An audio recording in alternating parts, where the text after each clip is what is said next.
kids are driving you crazy, or maybe you just had a really tough day, but you've either clicked on this video because you are in the midst of a really hard day as a mom, or you have had a really bad day as a mom. So I'm going to share with you what I personally do to, stay sane on those really hard days as a stay-at-home mom. So stick around.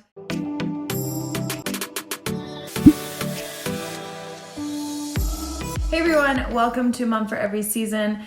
My name is Taryn if you are brand new, and I post videos on everything from self-care or goals and habits, or really anything to help you feel empowered as a mom. So if any of that interests you, then make sure you hit that subscribe button. And without further ado, I'm going to jump right into this video. And I want to be clear because this can look different for every mom or, different days.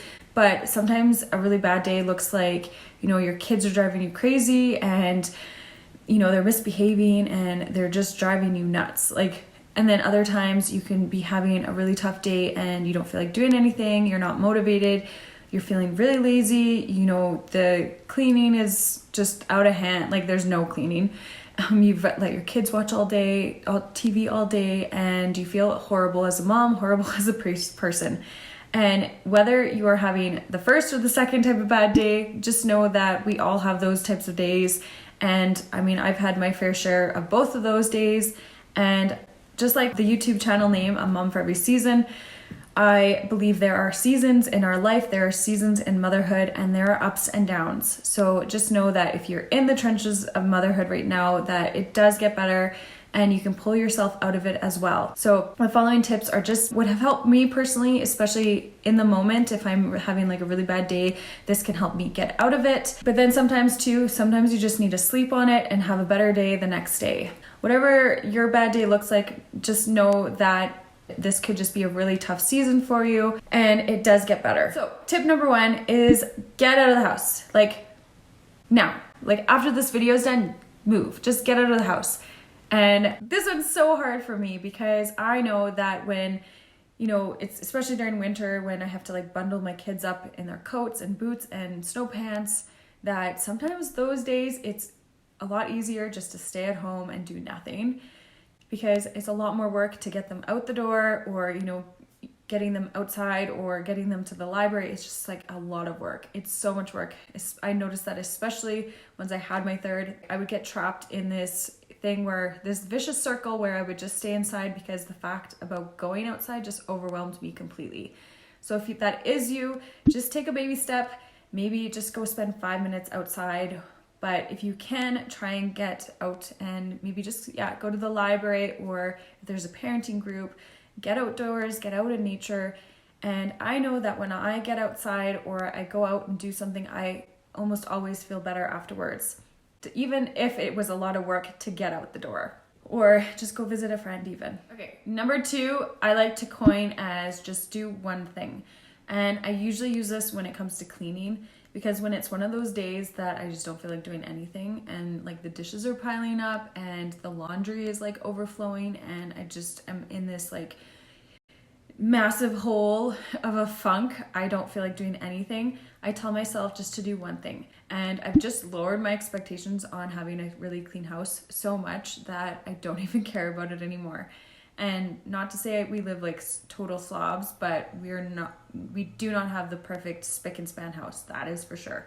So I tell myself just to do one thing. So that might just be unload the dishwasher. And we have this thing where I tell the kids that, okay, the cleaning tornadoes are coming, and I'm going to put the timer on, and they pretend to be little cleaning tornadoes, and they tidy up the living room while I unload the dishwasher. So they usually have fun. We put on cleaning music, kids cleaning music, and just, make it fun and make it a blast. And usually that will help me kind of pull out of a kind of funky mood about cleaning. Number three is more around just kind of more self-awareness around your triggers. And then really preparing around those times so that you are more calm or more present, or whatever you are choosing to be with your children or family. So for me, sometimes that looked like around bedtime. I noticed I was starting to really rush bedtime, or every little behavior with the children would get on my nerves. And I mean, of course, that's because I want them to go to bed so I can have some time to myself. But just really trying to take a step back, know that that is a time that I'm more likely to be triggered and whatever, yell or grow impatient. And either using kind of an affirmation to tell myself to keep my body calm, taking some deep breaths, and just really preparing for that time. And I've kind of gotten to the point where I'm just like, okay, the whole point is just to be present and loving and figure out what you need to do to prepare for that time. Sometimes that can be like just getting out the door and getting them ready for school or whatever. Sometimes mornings are worse, but just maybe taking some time, even if it's just 5 minutes for yourself before that time, to kind of mentally prepare for it and set yourself up for success. Okay, number 4 is just some like random little tidbit that I have kind of learned. But again, when you're in one of those moments, maybe when your child is having a temper tantrum or their behavior is getting on your nerves, one of the things that I've kind of learned to do, one of my kids is having a temper tantrum and it's like, you know, the 100th temper tantrum of the day, and I'm like ready to like blow up, I will tend to sing. So I will sing what I'm saying, like, and a lot of times I have to, like with my son especially, he has some pretty intense temper tantrums, that I tend to like sing what I'm observing, sing that he's having a hard time. And I don't do the singing for him because it probably gets on his nerves more than anything, but I try and sing for me because it helps me stay calm in those moments and can just help me kind of get out of that like fight or flight reaction. Because you can get, of course, when you're triggered, you can tend to react rather than respond to your children. So if there's something that you can kind of find, maybe try singing yourself, or, you know, taking some deep breaths or taking space. We do that often. We'll, you know, if one of us is having a huge like mood or whatever, we tell each other, okay, we're taking space right now, and we'll go into the laundry room is where we take our space. Like I go in there all the time too, and I tell my kids, okay, mommy needs to calm down right now. I need to go take some space. Figure out a little thing that can help you calm down too will help in those moments that are very challenging as a mom. It makes you look crazy when you're starting to sing to your kid, but whatever works. Tip number, what are we on? 5? I think we're on tip 5. So if I'm having a particularly rough day, and it's more of those days where I'm kind of in my own mood, I will move. So like just get up and move. We will put on the music. I will just move. So we can, like, even with the kids around, we'll put on music, we'll dance, we'll have these like little mini dance parties and just be silly and move my body and get all that like stuck energy out. Because as soon as you move, that's when you're gonna start feeling more uplifted and more in like flow. Because when you're sitting there, you know, on the couch all day or really sad and grumpy, you're just letting that energy sit there. And getting up and moving like almost instantly makes me feel better. Sometimes I have to put on the music for like more than, you know, the one song. And if you have more time, then even just taking time to maybe do some yoga or go for a bike ride or whatever type of movement or exercise you enjoy. Super passionate about just movement and exercise, especially for moms, because I personally have gotten out of postpartum depression or postpartum anxiety because I have included movement in my day. And when you exercise, you get all those good endorphins too. And you just feel so much better once you have moved. Okay, next 2 are just more of a preventative thing. So it's not so much in the moment when you are having a blah, like crazy day, but being able to set up a routine for you and your kids, having your own routine. I love having my own morning routine because it sets up my day for success, and I just feel so much better when I do. I noticed that, you know, back in November, a little bit of October, November, and the beginning of December, I kind of completely fell off the wagon. I just, basically didn't feel like doing anything. I didn't do my morning routine. I didn't do any type of self-care, and it definitely affected my mood. It affected how I parented as a mother, and it just makes such a difference when I do take that time for myself. So you can establish a little routine, even if it's just 10 minutes before your kids get up.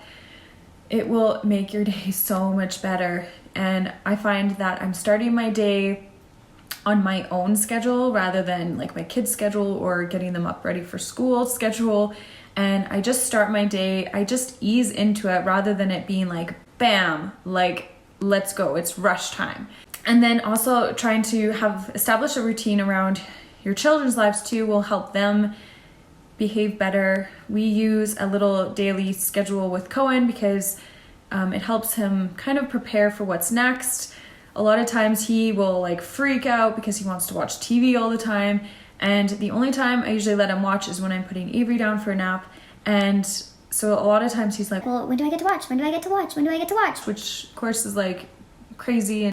But if he can see his daily schedule, he knows what's coming up, and that, you know, we're going outdoors first, and then we're gonna read our books and clean up, and then then we're gonna have lunch, and then Avery goes for a nap. So then he kind of gets an idea. And once you get a routine, which is, I know it's tough when you have like really little ones, like newborns and under a year, they haven't quite established a routine, but it does get easier. Trust me, if you're just feeling lost in motherhood, it does get easier, I promise. And there's always going to be ups and downs and like seasons and flows in everything. So just keep telling yourself that this is just a phase. I tell myself that all the time. This is just a phase.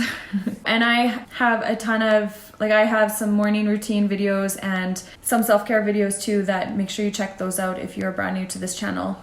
You'll find them in the description box down below, or I can post one right here as well. Number 7 is purpose and identity in motherhood. Because as a mom, and I know especially as a stay-at-home mom, I'm not sure how it would be like for a work-at-home mom or a working mom, but I know as a stay-at-home mom that as a mom, your whole life kind of revolves around your children and your family life, and you can get a little lost in the shuffle. And I definitely know that I was feeling super lost in motherhood. So just finding something that can give you kind of a sense of purpose outside of motherhood. So for me right now, the YouTube channel is perfect for this. It's a perfect, creative outlet. And it gives me also a sense of purpose outside of motherhood. So finding a hobby or maybe just something that you can do that's just for you, and taking care of yourself, making sure you do a little bit of self-care, and then that you can just connect with yourself. Because again, as a mom, it's hard to do that when you're in the hustle bustle of life. So whether you need to maybe wake up earlier or take some time at the end of the night that, doesn't involve Netflix or Facebook scrolling, but just something for you, whether that's journaling. Again, I love journaling and I've posted videos on that too.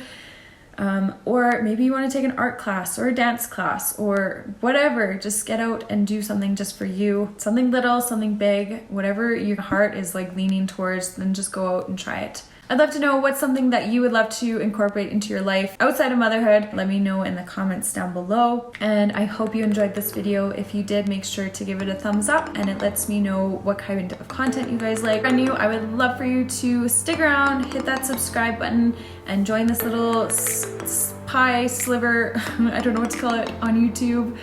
My little corner on YouTube here.